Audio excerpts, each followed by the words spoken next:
Unang lumabas ang NMAX taong 2015. Hindi ito kaagad-agad pumatok sa tao dahil sa kakaibang itsura nito sa mga nakasanayan nating motor. At may kamahalan din ng presyo. Ngunit ngayon ay sobrang patok na nito at naging dream upgrade pa nga ng karamihan sa mga naka-small displacement na motor. Ang nooy tingin nila ay mahal ay pinag-iipunan na ngayon.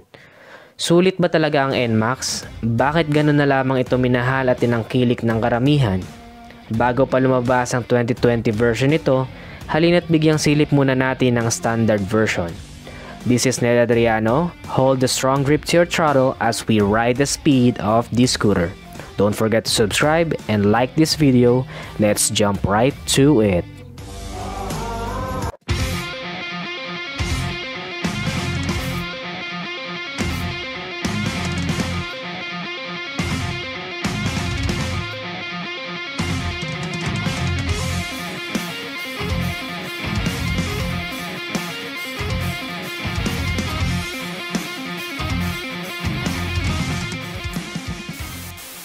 Alright, netizens, bago pa man lumabas yung NMAX 2020, so naisipan ko na i-review na muna tong NMAX standard version 2019-2018 para mas familiar ako dun sa magiging pagkakaiba niya dun sa 2020. So ito yon yung mga specs, ipapakita ko sa inyo, yung mga nagustuhan ko at mga hindi ko nagustuhan, yung mga pros and cons. So kung meron kayong gustong idagdag o hindi sang-ayon sa mga sasabihin ko, comment lang kayo sa baba, lahat yan sasagutin ko.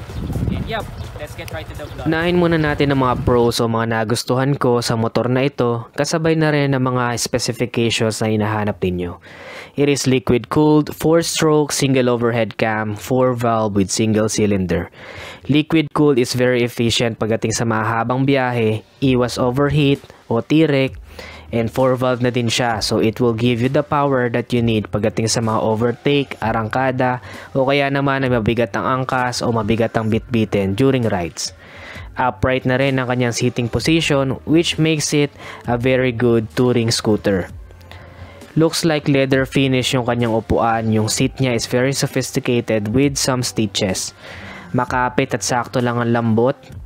Ang seat height naman o ang taas ng upuan ay 765mm, abot ng mga 5'3" o kahit 4'8" ang height, depende na lamang sa iyong driving skills. Ang placement ng paa ay pwede ring pang cruising style, which makes it more comfortable pagdating sa mga long rides.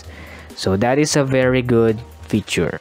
Ang gas or fuel tank capacity ay umaabot ng 6.6 liters kumpara sa Aerox na merong 4.6 liters lang. So that's very useful. Yung iba ay nabibitin pa doon, pero para sa akin ay okay na siya sa average fuel consumption niya na around 43 kilometers per liter. Dahil yan sa Blue Core, which gives you more power and less fuel. Ang isang full tank ay umaabot ng around 200 to 230 kilometers, depende pa rin yan sa throttle control at sa driver. Pagdating naman sa safety features, merong ABS version or may anti-lock braking system. Sa standard version naman ay malakas pa rin at makapit ang brakes dahil both rear at front brake ay disc brake na. Unlike sa iba, nasa harap lang ang disc brake. Meron din itong kill switch sa side stand. Ang top speed ay umaabot ng 119 km per hour, depende sa driver's weight at sa kondisyon ng kalsada. Kung mas mataas ang naabot nyo pagdating sa top speed, please comment down below. I also love the variable valve actuation or VVA. The system adjusts the fuel intake at a certain RPM. It provides strong torque at low speeds and power at high speed. Ang seat storage ay 23 liters, kasya ang full face helmet, depende sa design. Hindi mo na halos kailangan magpalagay ng mga additional top box dahil kasya na dito ang mga essentials mo sa daily drives like jacket, raincoat, papers ng motor, etc. Ang weight niya is 127 kilograms, ang ground clearance naman is 135mm. Which makes a good handling because of its center of gravity, kaya paniguradong makakadiskarte ka pa din ng pagsingit-singit sa traffic kahit na medyo bulky siya. It's still nimble and has a good handling and balance. Dagdag convenience din ang packet sa unahan, isang malalim at isang sobrang babaw. Kasyang mga plastic bottom bottles or tumbler, kaya it will make it very convenient. Digital na rin ang kanyang panel with the important information that you need like the time, the speed, trip A and B, last change oil, fuel gauge, and echo meter sa right side. 2 buttons to worry about, sa left for the options, sa right naman ay for the reset. Comfortable din ang seating position ng angkas. Medyo mataas lang, so maaaring makaapekto ito sa mga maliliit na tao na iaangkas mo, pero sanayan lang yan hanggang sa maging komportable na sila. Panghuli, ang pinanagustuhan ko is ang kanyang aesthetics. Very elegant, robust, and sophisticated, which makes it stand out sa iba pang motorsiklo na nakikita natin sa pang-araw-araw. So I think that's a trademark of NMAX, kaya napakadaming may gusto dito. Dumako naman tayo sa mga cons or the area of improvements for the Yamaha NMAX 155 na mahalagang malaman natin para makita natin yung mga essential upgrades na mangyayari pag lumabas na yung 2020 version. Yung ilan ay minor, yung ilan ay major, so let's jump right to it. Una, medyo nahahassle ako sa pagsusi sa gas tank. Yung bubunutin mo pa yung susi sa ignition at ililipat mo sa gas tank. Pero sanayan lang yan, at least pwedeng hindi ka na tumayo habang nagpapagas. Pero for safety purposes, I highly recommend na tumayo pa rin tayo, di ba? Meron siyang mga part na gasgasin like the visor or the windshield, and also the panel board. Kahit anong ingat mo, kahit anong soft na ipampunas mo, magagasgasan at magagasgasan pa rin siya. So be aware of that. Kung medyo maselan kayo sa motor, is alamin ninyo kung paano yung solusyon. Please comment down below kung alam nyo rin. Sumunod ay matagtag ang kanyang rear shock. Mas ramdam mo siya pag wala kang angkas. Para kang nangangabayo ng konti, pwede ka naman magpalit ng adjustable shocks para much better. The next one, yung kanyang panel gauge has no RPM indicator, which is mahalaga para sa motor natin dahil sa VVA niya. Sumunod naman ay ang side stand niya. Hindi siya stable o maaasahan. Madali itong matiklop unlike other Yamaha scooters, kaya mataas ang tendency na tumumba lalo na kung medyo slant or hindi pantay yung inyong pagpaparkan. So I highly recommend lagi tayo mag center stand o kaya naman may mga nabibiling extension para sa side stand na makakatulong din para much stable lagi tayo kapag nagpa-park using the side stand. Sumunod na cons ay ang vibrations. Medyo malakas ang vibration ng NMAX na halos mapapansin mo umaabot sa side mirrors. It can be a good thing, it can be a bad thing. It can be a bad thing dahil nakakadagdag stress ito pagdating sa mahabang biyahe o sa long rides. It can be a good thing dahil nangangahulugan ng vibrations na malakas ang makina dahil 4 valves na nga siya at nadadali naman ito o nareremedyohan sa tamang maintenance, pagiging responsableng owner ng scooter. Like change oil, tune up, gear oil, etc. Iba pang preventive maintenance na naaayon sa manual. So always be responsible para maiwasan o mabawasan natin yung vibrations ng motor. The next one is walang kickstart o kahit voltmeter. Alam ko nowadays mostly sa mga scooters o kahit anong motorcycles ay wala na ring kickstart. Pero at least naman sana merong voltmeter para maantabayanan natin kung alanganin na ba yung baterya natin kapag sasabak tayo sa malalayong biyahe dahil napakahalaga nun. Let's see the upgrade on the 2020 version, kung ano ba yung mga madadagdag nila. But those are the things that I observe as I tried this motorcycle. Siguro yung mga minor pa dyan is medyo mahina ang headlight, hindi gaano kita lalo kung malabo ang mata mo. And also wala pa rin siyang smart motor generator, kaya medyo maingay pa rin siya kapag ini-start mo. And also medyo mas malakas din yun sa konsumo ng baterya or ng charge.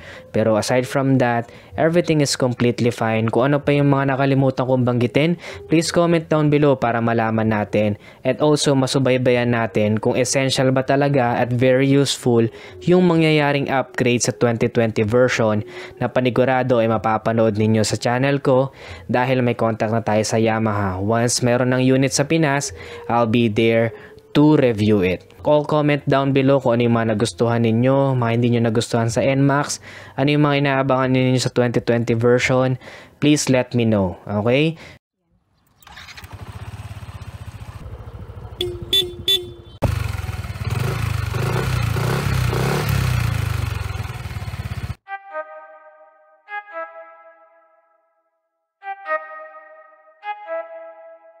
I need to know everything, who and the what and the where, I need everything.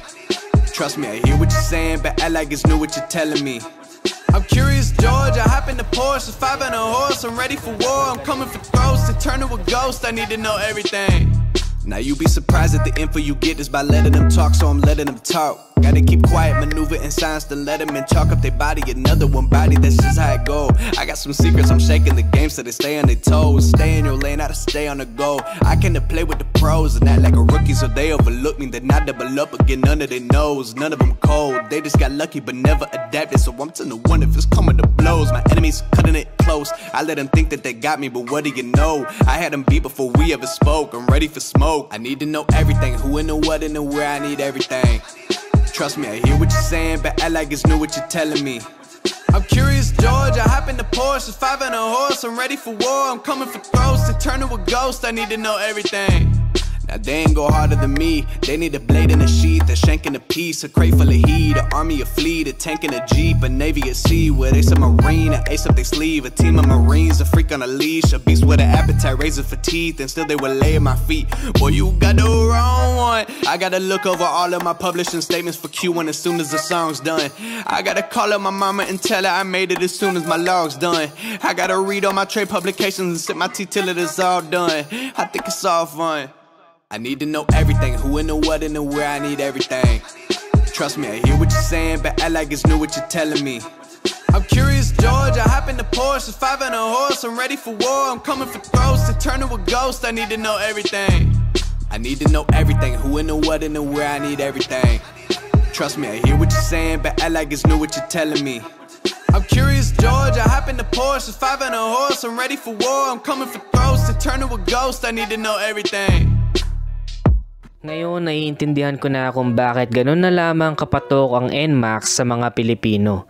Para kang nakatagpo ng kaibigang maaasahan kapag kailangan. Sasamahan ka sa mga lakad mong pang-araw-araw o pangkabuhayan. Mapa-business o pag-angkas ng mahal mo sa buhay sa malayuan, ang NMAX ay patuloy na magiging motor na komportable, elegante at siguradong maaasahan. Today's vlog, kung nagustuhan mo, don't forget to like this video, mag-subscribe ka. Ano pang yung next motorcycle na gusto nyo i-review natin, just comment down below. Don't forget to like my Facebook page, Nen Adriano Vlogs. Follow me on Instagram at Nen Adriano. Ride safe always, keep it cool, and bye. See you on the next one. Right, maraming salamat sa panonood. So that is the NMAX review. I hope nagustuhan ninyo. So bago tayo matapos, shoutout muna sa mga following netizens na nagpapa-shoutout na ipon na to. So kay Robin Ray, ayun, kay Mark Luis Mapalo, JZ Vlogs ulit, maraming salamat sa iyo. Kay Kim's Razor, matagal na rin natin netizen yan. Kay Ritz Aldwin Ole, kay Patrick Ian Cuarteros, kay Manila Boy Wonder, kay yun, Robin Ray ulit. Yan, kay Bessie Motovlog, Dandan, kay Dandan, kay Johan Palmares, shoutout sa iyo. Kay Jasper Garcia, Matthew Malanao, kay John Ryan Abducahil, may RV Olavario, kay Work Yamats 22, Lara Lawrence, Mauski SFPP, hirap na mga pangalan. Kay Arjo, Gerald Balenya, yun lang. Tapos sa camera woman natin ngayon, si Bessie Sherilyn. So shoutout sa inyo guys. So yun, yung mga gusto magpa-shoutout, comment lang kayo sa baba. Shoutout natin sa next one.